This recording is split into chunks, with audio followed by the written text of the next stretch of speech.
Salut! Andrei Sava aici. Așa cum v-am obișnuit, revin cu un nou tutorial.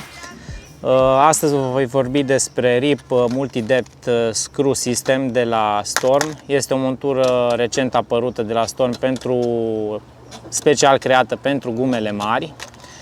Vă voi arăta cum vine folosită aceasta pe gumele de la Storm și vă voi arăta cum vine adaptată și pentru năluci mai lungi de, 15-16 cm. O să vedeți că montura este prevăzută cu două șuruburi care arată ca un arc, care vin înșurubate efectiv în gumă, în ideea că se poate folosi chiar pe două năluci. Adică înșurubezi un arc din acesta într-o gumă și celălalt arc l-ai înșurubat în altă gumă. Practic ai încă o gumă pregătită pe care să poți monta ancorele sau greutățile respective. Haideți să vă arăt cum se montează.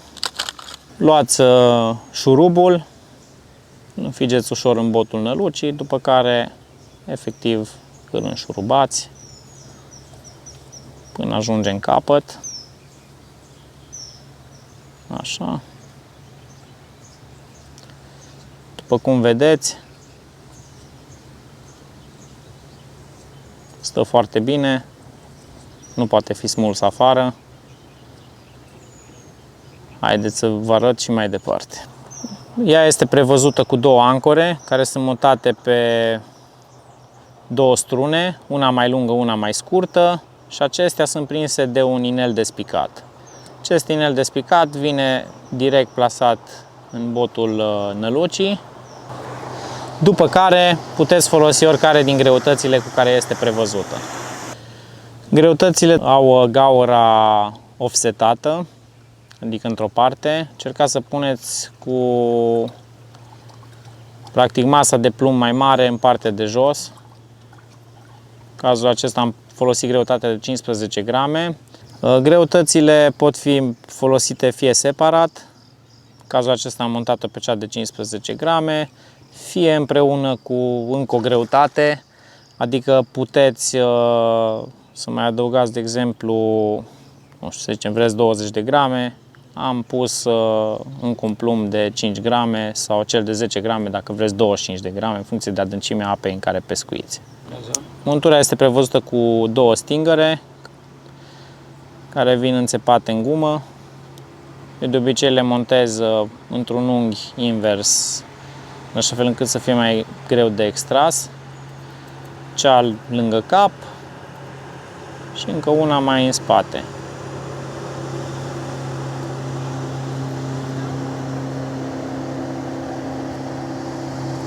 În momentul de față, după cum vedeți, guma arată echipată ca un wobbler. Nu prea ai cum să echipezi o gumă atât de mare altfel. Eu de obicei și înțep una dintre cârligele ancorei în gumă, făcându-le mai sigure și nu se încălcesc în momentul lanseului în aer. Este o preferință personală, puteți să faceți așa sau nu. Cum am să vă mai arăt ce trebuie să faceți cu această montură pentru a putea o folosi și pe năluci mult mai mari, de exemplu de 20-30 de centimetri, fără a trebui să vă luați prea multe accesorii în plus. Pentru acest scop voi monta arcul într-o gumă mai lungă, al doilea arc, deci practic am două monturi gata făcute.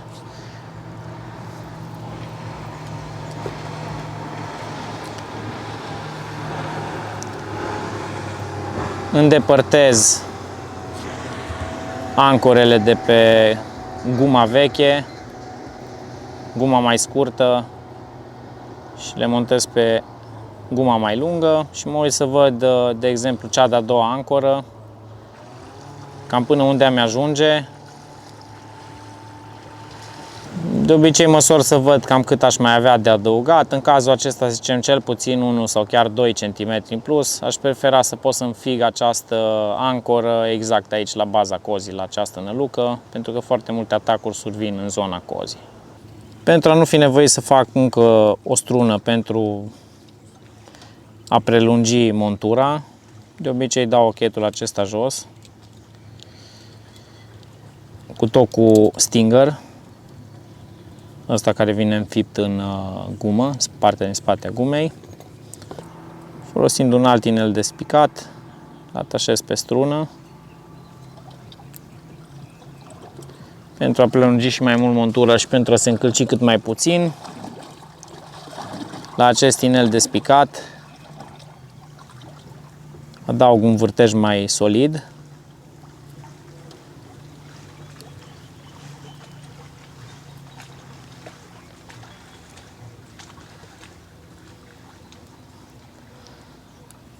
Aici am folosit mâinile, fiind mai ușor să fac treaba aceasta decât cu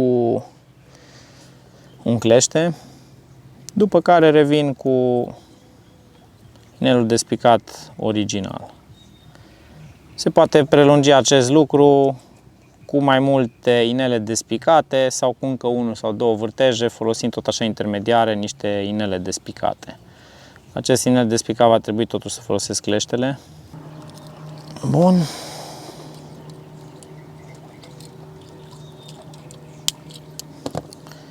Astfel am prelungit montura cel puțin încă 1 centimetru. Dacă îl vreți mai lung,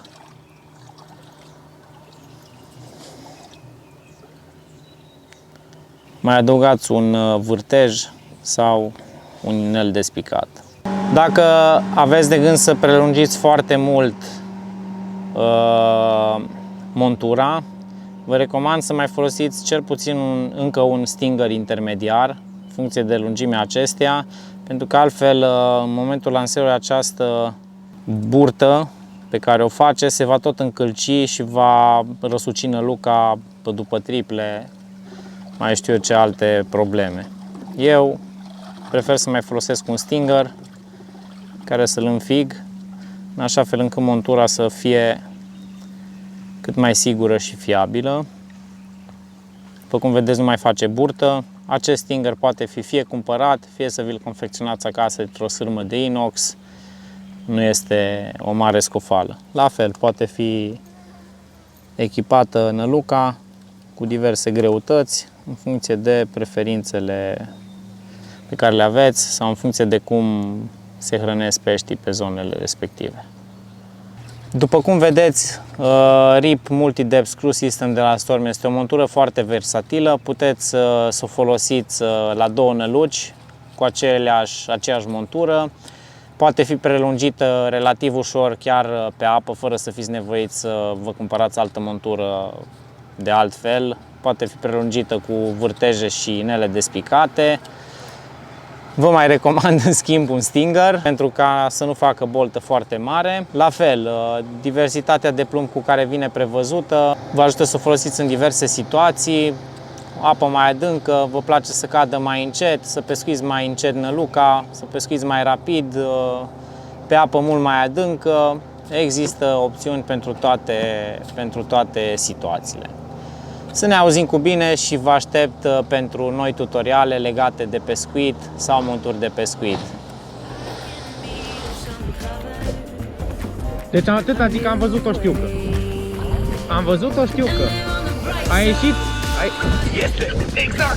Ce ți-am zis? Am văzut o știucă. Mamă, am văzut-o! Fratele, stai că e departe. Vai de capul meu!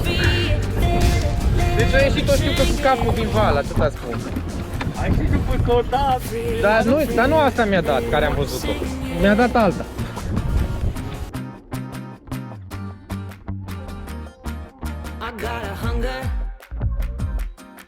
Stai că vine sus, încerc. Uai, ce dat. Stai. Nu e așa mare.